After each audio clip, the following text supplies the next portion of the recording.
came in through the doors in 1972 the first time. Wow, and it looked quite different here. We spoke a little bit before the cameras went on, and you told me that we didn't have this atrium back then? No, it was just a yard. Nothing like this at that time. Yeah. So, could you tell me a little bit about your just current situation? What does a week look like for you today? Or do you have a normal work week? Yeah, no. Every week is different. My main thing is that I'm founder and the head of the board of Hemfrid. Yes. And I'm a working head of the board, so I'm very much involved, but not in the operation, but our strategies and where we are going. Yes. But it is. I was correct, right, saying that you're on the board of SVT and Apotea, right? Apotea, yes. So I'm thinking. I mean, there are obviously many people who want part of your knowledge. Yeah. Because you're invited to. I mean, it must be. But the knowledge is very much common sense. Okay. You have to stay with common sense. Okay. Yeah. Okay. Yeah. I was going to ask you what you think, like if you have a main skill, what that is. But do you think is it common sense? Or? Yeah, I think so, and a lot of experience nowadays. Yeah. And not to be impressed by names or money, but real people that are doing good things, honest, serious people. Yeah. And I want to go back to your background a little bit, but before we do that, I heard in an interview with you, or it was an article that I read from DI Förnuft och känsla. Yes.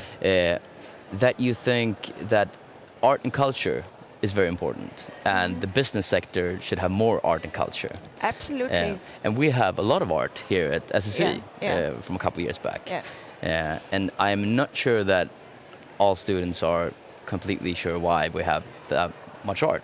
Yeah. So I was thinking, what's your take on that? Why is art and culture important in business? If you want to build a sustainable business, it's not just about figures. A company has a soul.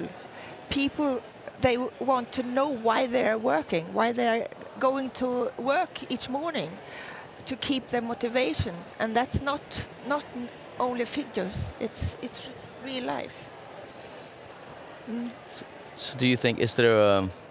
You have to also have kind of bliss, and you don't get bliss out of figures. You get bliss when you are seeing something special, a very nice painting or music, or it could even be a football game, other things. Yeah.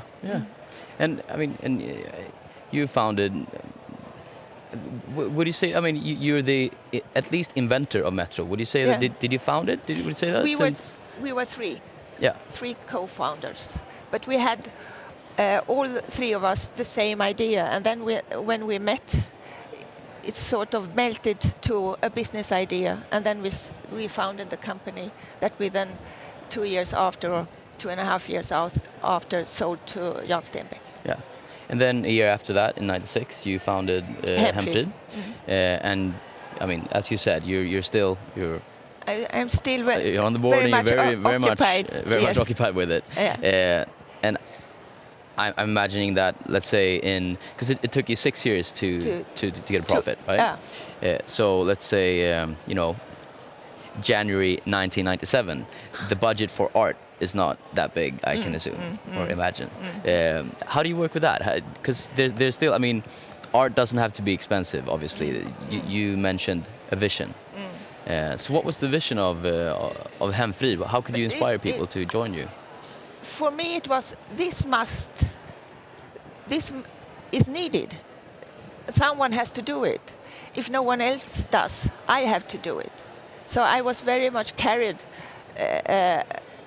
away with this vision.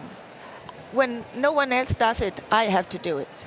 and I had to solve my own problem. I was at that time CEO of a local newspaper, and when I got the idea, and that was in 1988, I was CEO of a local newspaper. My husband was CEO of the regional organization of Co-op. We had 4 kids at home. I was mad about my own situation. I could have a fringe benefit car, but I couldn't have white services at home. So my original idea was to instead of a car, get a service. And that was so the business idea from the beginning started. But that was a B2B business model. But since RUT in 2007, it's more a B2C service. I want to talk a bit more about RUT, because I know that it didn't come easy. No.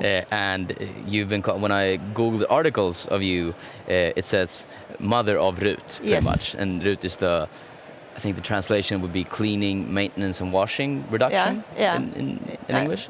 Tax reduction. And then so you voyage into this political hot debate about RUT in the late 90s. So I think, could you speak to me about that? What was, because that must have been...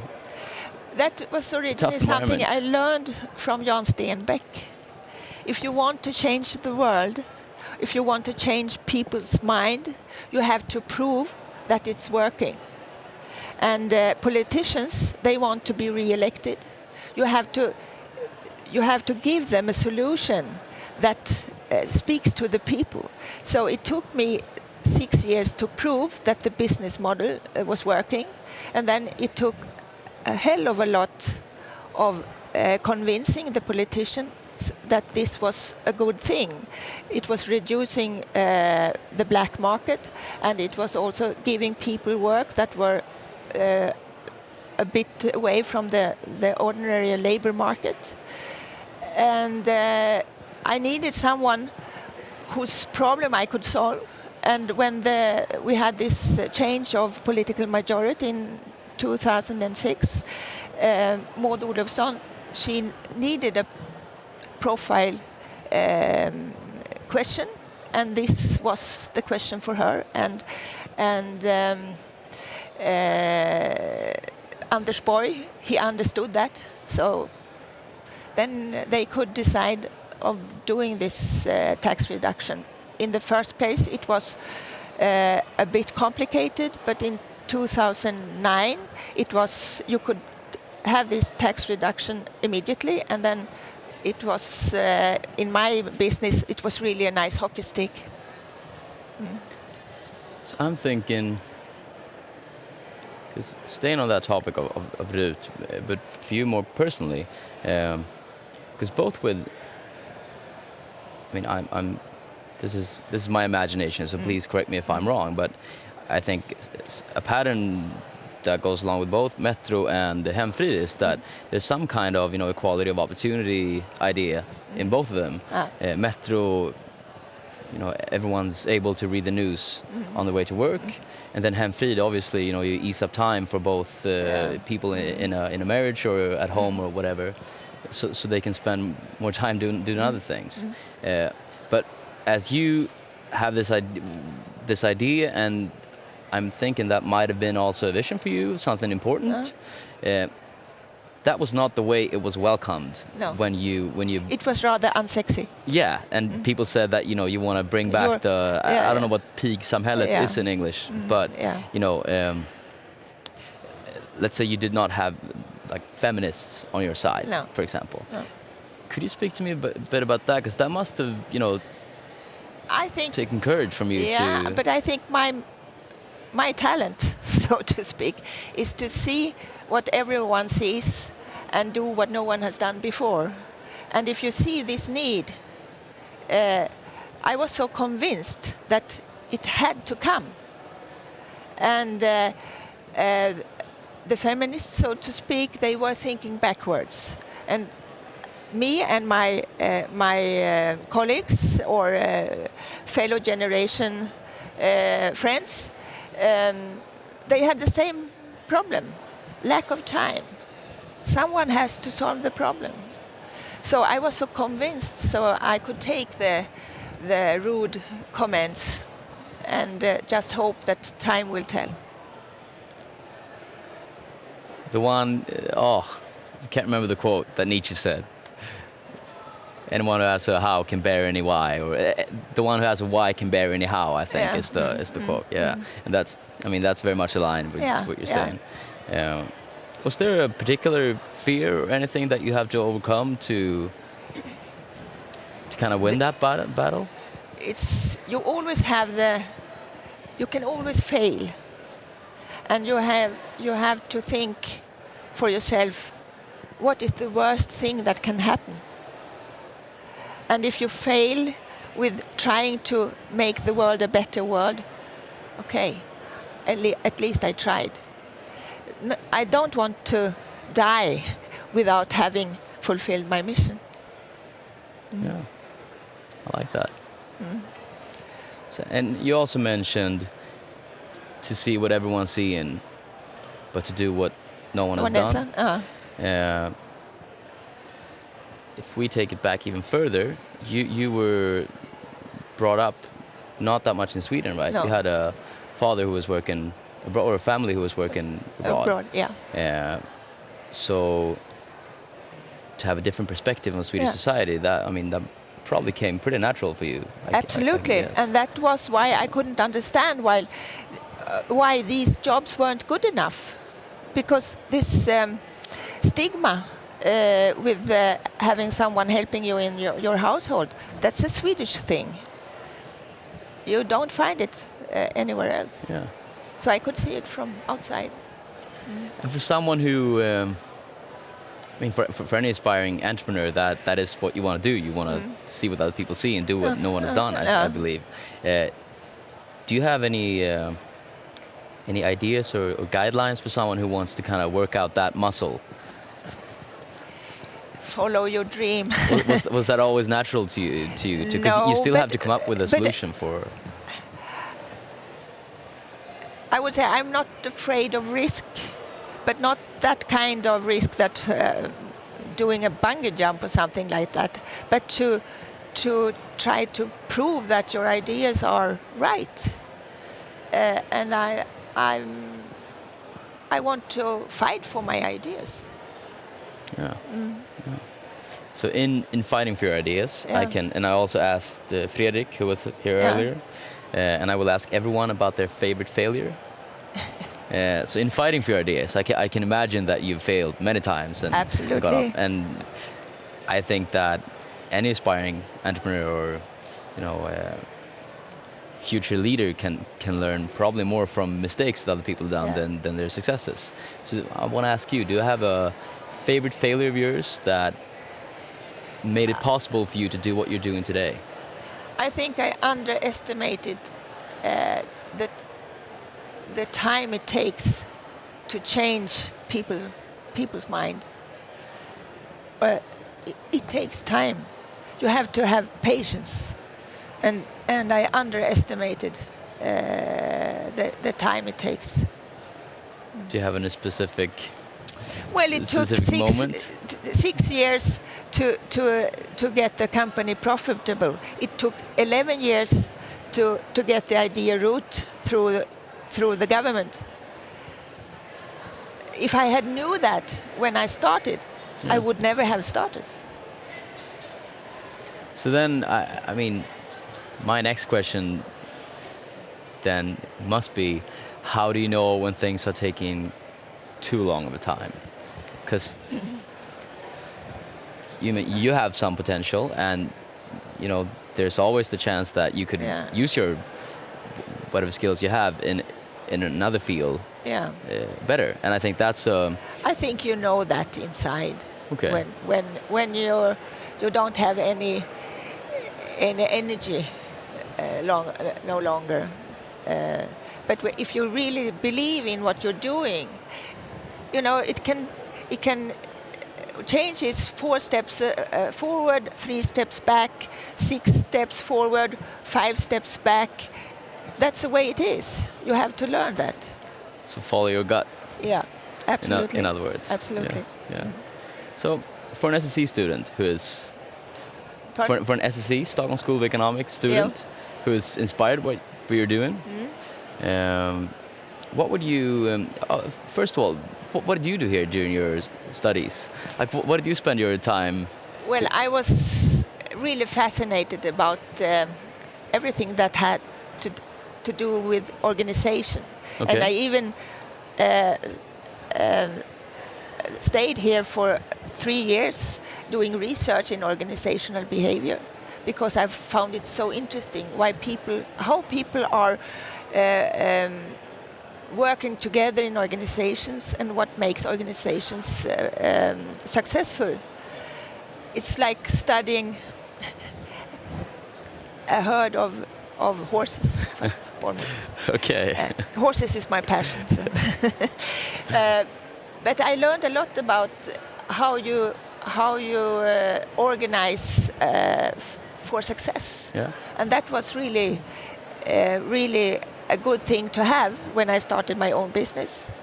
And what I learned here, I would say, was abstract thinking. Okay. And that was also very useful when building a company of your own. That got me interested. Abstract thinking. What more specifically?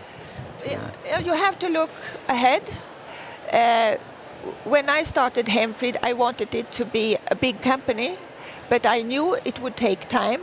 But my idea was all the time to build it as if we should go to the stock market, with all the quality issues you have to deal with then. So we built it like that, but I'm not going to the stock market. It's not the idea, but the way you organize it. And you can't change the world if you build something small. You have to think big, but you have to think big with values, with ethics and a good moral. Ethics and values, and then go from there. Vision and I like that. So, rounding up, for an SSC student who is inspired by what you're doing, what would you? First of all, I think this will be like a 3-part question. But the first part, what would you suggest that a student do here when he or she is, taking the studies at SSC for 3 or 5 or however many years? What do you think one should focus on? Once again, follow your heart and take the best and leave the rest. And when you have finished your studies here, look for a good place to be, not a fancy job, but a job where they have good values, good leaders, so that you can grow. It's more important to have a good boss than to have a nice title. Yeah, I think. So, what would be a good quality in a boss, you think? I think a good boss is surrounded by people even better than he or she is, because they know that it's a team that make wonder. Okay. So, follow your heart. Yeah. Only take the best and leave the rest. Yeah. And look for a good boss. Yeah. Yeah. Before we let you go, if anyone's inspired by you or by Hemfrid, or can students get in touch with you Absolutely. somehow? Just go into our website and you find my contact deals there, and we are always looking for talented people. Okay, and the website is? Hemfrid, www.hemfrid.se. Perfect. Monica, thank you so much. Thank you. For coming. Thank you.